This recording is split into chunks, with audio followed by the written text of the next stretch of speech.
ಯಾವಾಗ ಮನುಷ್ಯನಿಗೆ ಧೈರ್ಯ ಬರುತ್ತೆ ಅಂದರೆ ಅವನು ಅನ್ಯಾಯಗಳನ್ನು ಅಪಮಾನಗಳನ್ನು ಎದುರಿಸಬೇಕು. ಯಾರಿಗೆ ಜಾಸ್ತಿ ಜೀವನದಲ್ಲಿ ಅನ್ಯಾಯ ಆಗಿರುತ್ತೋ, ಯಾರಿಗೆ ಮನುಷ್ಯನಿಗೆ ಅಪಮಾನಗಳಾಗಿರುತ್ತೋ ಅದೇ ಅವನಿಗೆ ಧೈರ್ಯ ತಂದು ಕೊಡುತ್ತೆ. ಈಸಿಯಾಗಿ ಗೆದ್ದುಬಿಟ್ರೆ ಗೆಲ್ತಾ ಹೋಗ್ತಾನಷ್ಟೇ, ಅವನಿಗೆ ಸೋಲಿನ ರುಚಿ ಗೊತ್ತಾಗಲ್ಲ. ಸೋತು ಗೆಲ್ಲಬೇಕು, ಜೀವನದಲ್ಲಿ ಸೋಲ್ಬೇಕು, ಫಸ್ಟು ಅವಮಾನಗಳನ್ನು ಅನುಭವಿಸ್ಬೇಕು, ಆವಾಗ ಮಾತ್ರ ಬರವಣಿಗೆ ಚಿತ್ಸಕ್ಕೆ ಸಾಧ್ಯ. ಮನುಷ್ಯನಿಗೆ ಧೈರ್ಯ ಬರೋಕ್ಕೂ ಅಷ್ಟೇ, ಸೋಲುಗಳಿಂದ ಧೈರ್ಯ ಬರುತ್ತೆ, ಗೆಲುವಿನಿಂದ ಧೈರ್ಯ ಬರೋಲ್ಲ. ಗೆಲುವು ಖುಷಿ ಕೊಟ್ಬಿಡುತ್ತೆ ಅಷ್ಟೇ.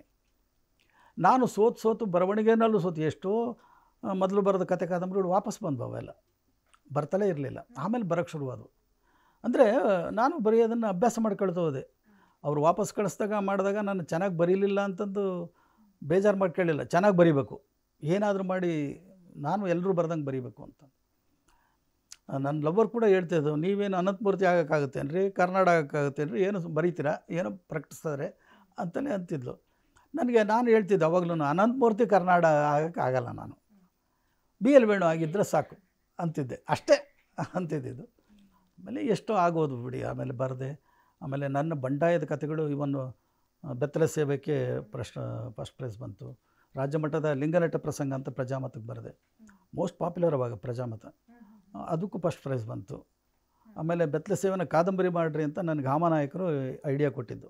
ಅದು ವಸ್ತು ತುಂಬ ವಿವರವಾಗಿದೆ, ಅದು ಕಾದಂಬರಿ ಬರೆಯಪ್ಪ ನೀನಂತ ಕಾದಂಬರಿ ಬರೆದೆ. ಅದು ಆಮೇಲೆ ಅನಂತನಾಗ್ ಇಷ್ಟ ಆಯಿತು. ಆಮೇಲೆ ಸಿನಿಮಾ ಆಯಿತು ಅದು ಬೆತ್ತಲೆ ಸೇವೆ ಕೂಡ, ದೊಡ್ಡ ಸ್ಟಾರ್ ಕ್ಯಾಸ್ಟ್ ಬಿಡಿ ಅದು.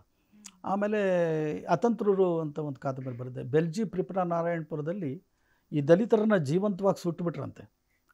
ದಲಿತ ಕೇರಿ ಬೆಂಕಿ ಹಚ್ಚಿ ಅಲ್ಲಿಂದ ಓಡಿ ಬಂದರೆ, ಹೊರಗಡೆಯಿಂದ ಗಾಬರಿಯಾಗಿ ಓಡಿ ಬಂದರೆ ಅವ್ರನ್ನ ಹಿಡಿದು ಎಸ್ತು ಬಿಸಾಕಿದ್ರಂತೆ, ಮಕ್ಕಳನ್ನ ಹೆಂಗಸ್ರನ್ನೆಲ್ಲ ಬೆಂಕಿಗೆ ಅಂತ. ಪತ್ರಿಕೆನೆಲ್ಲ ಬೆಲ್ಜಿ ಪ್ರಿಪುರ ನಾರಾಯಣಪುರದ ಇನ್ಸಿಡೆಂಟ್ ಇಟ್ಕೊಂಡು ಅತಂತ್ರರು ಅಂತ ಕಾದಂಬರಿ ಬರೆದೆ.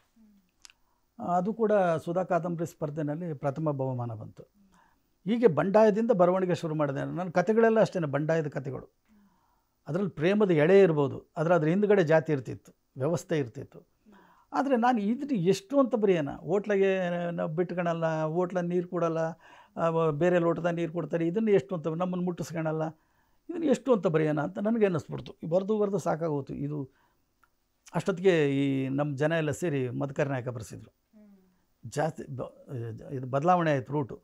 ಬರೆದೆ. ಆಮೇಲೆ ಅದು ಬೇಡಪ್ಪ, ಅದು ತರಾಸುನೆ ಬರ್ಕೊಳ್ಳಿ ಅಂತ ಬಿಟ್ಟೆ. 14 ವರ್ಷ ಬರೆದಿಲ್ಲ ನೋಡ್ರಿ. ಆಮೇಲೆ ನಾನು ಐತಿಹಾಸಿಕ ಕಾದಂಬರಿನ ಬಿಟ್ಬಿಟ್ಟಿದ್ದೆ. ಆಮೇಲೆ ಈ ಲವ್ ಸ್ಟೋರಿ ಮಾಡೋದು ನನ್ನದೇ ಎಕ್ಸ್ಪೀರಿಯನ್ಸ್. ಮಾಡೋಣ ಲವ್ ಸ್ಟೋರಿ ಬರೆಯೋಣ ಅಂತ ಪ್ರೇಮ ಪರ್ವ ಬರೆದೆ. ಪರಾಜಿತ ಬರೆದೆ, ಸಸ್ಪೆನ್ಸ್ದು. ಅದು ಸಿನಿಮಾ ಆಯಿತು. ಪ್ರೇಮ ಪರ್ವ ಸಿನಿಮಾ ಆಯಿತು. ಆಮೇಲೆ ಪ್ರೀತಿ ವಾತ್ಸಲ್ಯ, ಹೀಗೆ ಸರಿ. ಆಮೇಲೆ ಆಮೇಲೆ ಬಹಳ ಮುಖ್ಯವಾಗಿ ನನ್ನನ್ನು ಬಂಡಾಯದಾರ ಯಾರೋ ನಮ್ಮನು ಅಂತ ಸೇರಿಸ್ಕೊಳ್ಳಿಲ್ಲ. ಹತ್ರ ದೊಡ್ಡ ಉಪಕಾರ ಮಾಡಿದರು ಅಂತ ನಾನು ಈಗ ಹತ್ಕೋತೀನಿ. ಸೇರಿಬಿಟ್ಟಿದ್ರೆ ಕಮಿಟು, ಬಂಡಾಯದಲ್ಲೇ ಇರಬೇಕು.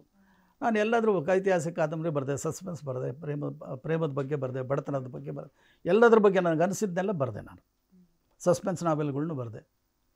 ಹಾಗಾಗಿ ನನಗೆ ಬರವಣಿಗೆಗೆ ಸಾಕಷ್ಟು ಅವಕಾಶ ಸಿಕ್ತು. ಬಟ್ ಕಮಿಟ್ ಆಗಲಿಲ್ಲ ನಾನು.